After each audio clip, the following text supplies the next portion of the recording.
السلام علیکم دوستو، کیسے ہیں آپ؟ آج میں آپ کو غفور کی کہانی سناتی ہوں۔ غفور کے ابو غوطہ خور ہیں اور غفور کو نشانہ بازی کا بہت شوق ہے۔ ایک دن غفور بازار گیا اور غباروں پر نشانہ بازی کرنے لگا۔ نشانہ بازی کرنے کے بعد غفور بہت خوش ہوا۔ جب غفور واپس آ رہا تھا تو اسے راستے میں ایک غریب آدمی ملا۔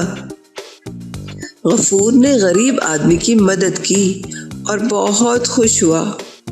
دوستو، ہمیں بھی غریبوں کی مدد کرنی چاہیے۔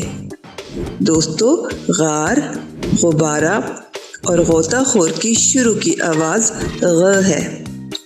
غ غ غ۔ ارے ایسے بولو، غ غ غ۔ میرے ساتھ مل کر بولو، غ غ غ۔ آؤ کچھ پڑھتے ہیں۔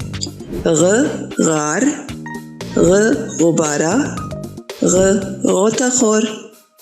غ غار، غ غبارہ، غ غوطہ خور۔ غ غار، غ غبارہ، غ غوطہ خور۔